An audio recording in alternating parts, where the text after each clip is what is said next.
Voilà, on est dans la deuxième partie de la chimie de classe terminale. C'est la partie organique. Voilà ce qu'il faut connaître pour l'examen en général.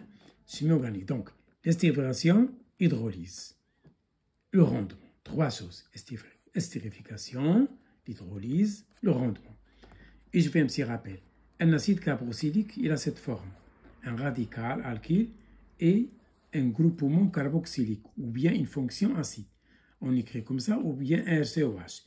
R c'est un radical alkyle comme méthyle, éthyle, propyle, etc. Voilà l'exemple. Voilà un exemple. Voilà un exemple. Ça c'est l'acide éthanoïque. 2 carbones. Ici un seul carbone. L'acide méthanoïque. Ici j'ai 3. L'acide propanoïque, etc. Donc je commence par acide et je termine par oïque. Toujours. Pour les acides aromatiques, le plus important, c'est l'acide benzoïque. Vous avez ici un cycle benzénique, c'est 6,6H5. Voilà, 1, 2, 3, 4, 5. 6,6H5 lié à COH. Ça y est? C'est l'acide benzoïque. Un cycle benzénique et une fonction acide. Donc, cette molécule s'appelle l'acide benzoïque. C'est un acide dit aromatique. Ça y est, c'est C6H5COH. C6H5, voilà, 1, 2, 3, 4, 5H. Ici, carbone. 1, 2, 3, 4, 5, 6. Voilà. Deuxième, les alcools. Formule générale, ROH. Exemple, méthanol, éthanol. J'ai un seul carbone, meth. La terminaison, ol. Méthanol, méthanol. J'ai 2 carbones, et. J'ai un bol, éthanol. Voilà, c'est un alcool parce que j'ai OH et tout le reste, c'est un R. Tout ça, c'est un R. Mais c'est un R qui est ramifié. Comment je nomme? Je choisis la chaîne la plus longue. Comme ça, par exemple, voilà. Je numérote. 1, 2, 3. Et je dis 1, 2. 2 méthyl propanol. Le méthyle, il est fixé en 2. 1, 2, 3. Je mets 2, un tiré, méthyle, ol. La chaîne, ol. J'ai 3 carbones, propanol, etc. Vous avez déjà traité ça l'an dernier. Donc, on a vu les acides, les alcools. Il faut apprendre ROH. Ça y est. Les esters, c'est cette formule. Il faut la connaître par cœur. Voilà un ester. C'est un acide, mais je remplace H par R'. Ça généralise l'acide.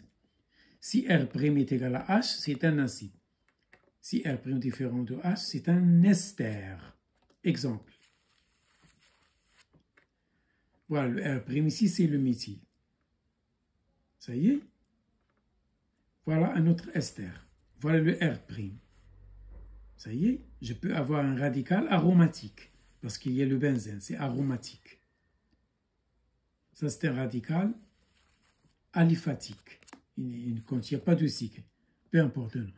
Donc, comment méthanoate. Donc, comment je nomme les esters? Je dis alcanoate de ça. Par exemple, ici, j'ai un seul carbone. Méthanoate de méthyle. Ici, benzoate d'éthyle. Benzoate d'éthyle. Ça y est, je passe à l'anhydride d'acide.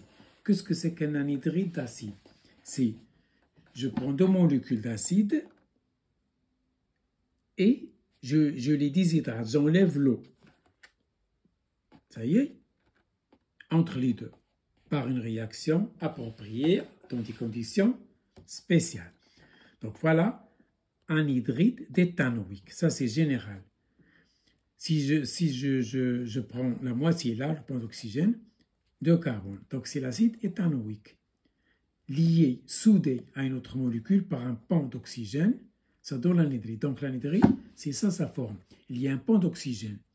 Il y a 2 oxygènes doublement liés, et entre les deux, il y a un oxygène, un pont d'oxygène, RR. Je peux le voir comme ça. Ça y est, c'est ça un anhydride d'acide. j'avais deux molécules d'éthanoïque et j'ai enlevé l'eau entre les deux et je les ai soudées. Ça y est. Voilà notre exemple.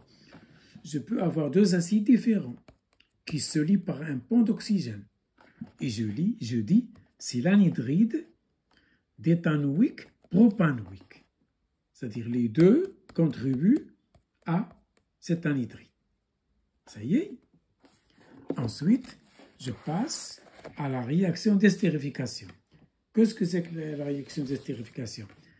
C'est la réaction entre un alcool, un acide organique pour former un ester. L'estérification, formation d'un ester.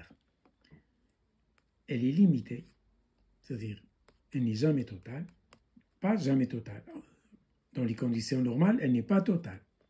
Elle est lente, c'est-à-dire sa vitesse est faible, et elle est athermique. Elle n'est ni endothermique, ni exothermique.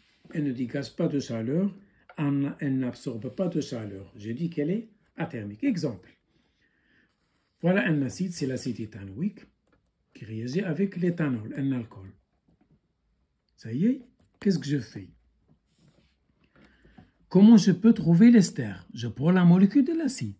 Je prends ce H, je le mets avec ce OH pour former de l'eau. Toujours. Donc, je prends le radical de l'alcool, je le fixe ici, là. Voilà. Et j'élimine l'eau. Donc, voilà comment on obtient l'ester. À partir de l'ester, je peux déduire l'alcool et l'acide. Donc, si j'ai cet ester, donc, je prends cette partie-là, sans eau, sans l'oxygène eau. Là, et je fixe OH, c'est l'alcool. Et le reste, je mets un H, c'est l'acide. Faites attention. Donc, à partir de l'ester, je peux déduire mon acide et mon alcool.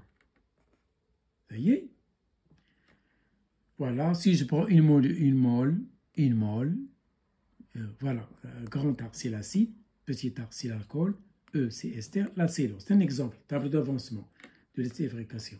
Si je prends une mole, au début, je n'ai rien. À un instant T, on a fait les calculs, on trouve toujours. Il me reste un tiers de 1, et je forme toujours 2 tiers de 1, 2 tiers de 1.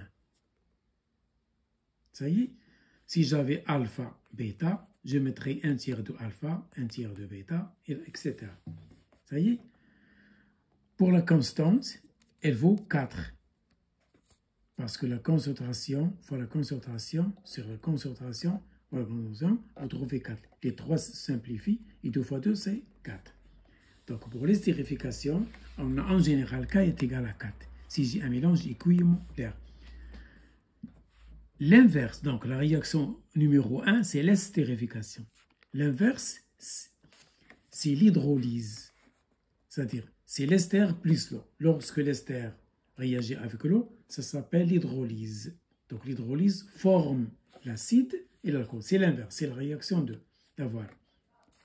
C'est 2. Elle est limitée, elle aussi. Elle est lente, elle est athermique. Ça y est, son quotient, le quotient de cette réaction, c'est 1/4. C'est l'inverse de l'autre. Est-ce qu'on peut avoir une réaction d'estérification ou bien d'hydrolyse totale? Oui. Si l'acide est remplacé par un anhydride d'acide, alors l'estérification est totale. Et taux est égal à 1. Si au lieu d'utiliser l'éthanol, j'utilise l'anhydride, c'est au lieu d'utiliser l'acide éthanoïque,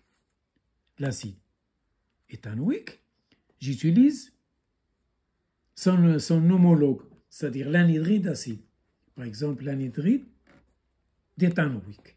Alors, je ne mettrai plus de flèches. La réaction, elle est totale. Elle se fait dans le sens 1. Elle est totale. Elle n'est plus limitée. Ça y est? Voilà un exemple. Donc, si je prends l'anhydride, au lieu de l'acide, je prends l'anhydride d'acide, je prends son cousin, l'alcool, elle est totale. Très important ça, elle est totale. Et voilà, qu'est-ce que j'obtiens donc? L'ester plus l'acide. Donc, au lieu d'obtenir l'acide, au lieu d'obtenir l'ester plus l'eau, l'eau, elle est remplacée par l'acide parce que la molécule se casse à ce niveau. Il y a rupture, elle se rompt au niveau de eau. Et j'ai une molécule d'acide. Donc, l'estérification qui est normale, c'est acide plus alcool, ça donne ester plus eau. Mais si l'acide est remplacé par l'anhydride, j'ai toujours ester, mais plus la moitié de l'acide, de l'anhydride d'acide. Et elle est totale. Ça y est. Quels sont les facteurs cinétiques?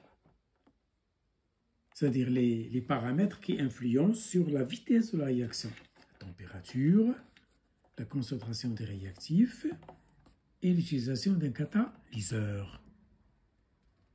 Il augmente la vitesse de la réaction sans changer, sans toucher la limite, sans toucher x final ou x maximal. Voilà. Regardez la courbe noire, elle est lente. Je tends vers l'asymptote pendant une durée très grande. 2, un peu plus rapide, la rouge. La verte, elle est rapide, hop. Donc la vitesse de 3, supérieure à 2, supérieure à 1. Et j'ai toujours la même limite, regardez, la même XF.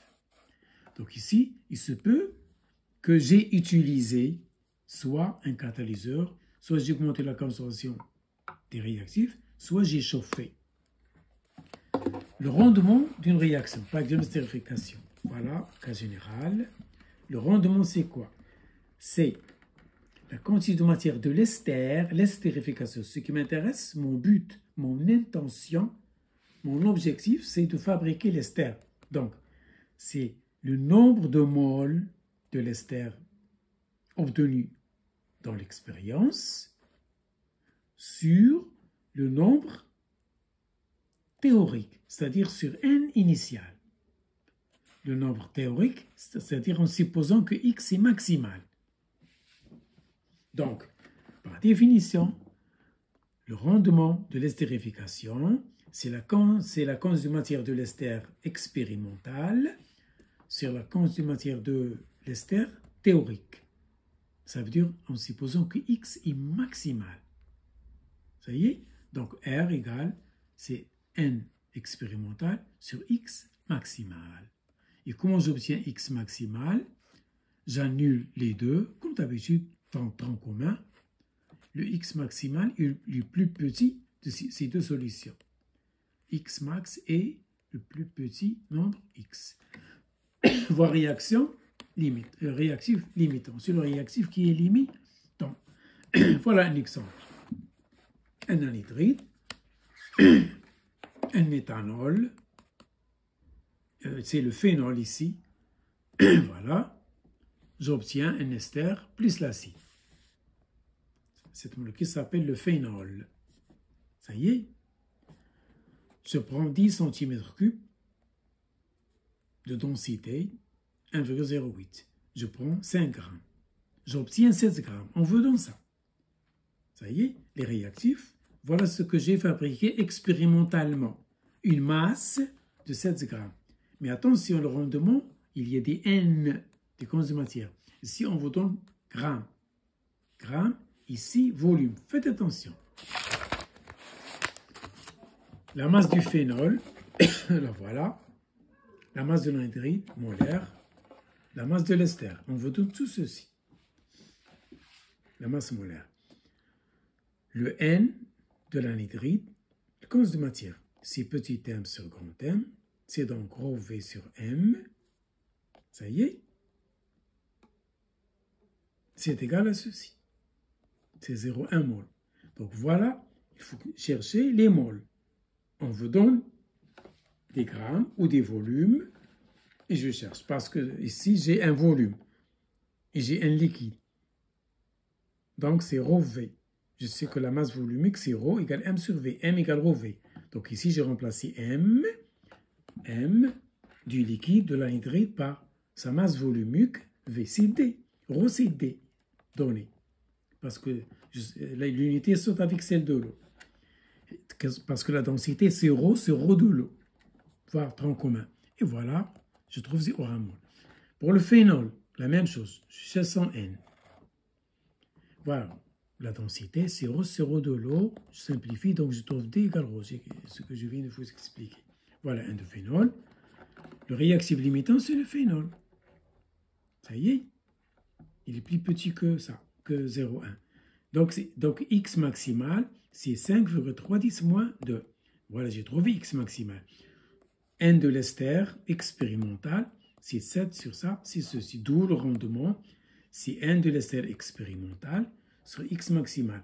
Voilà un expérimental, voilà X maximal, et voilà mon rendement. Donc c'est 97 pour 100. Ici, X maximal, c'est N théorique de l'ester. Voilà pour cette partie.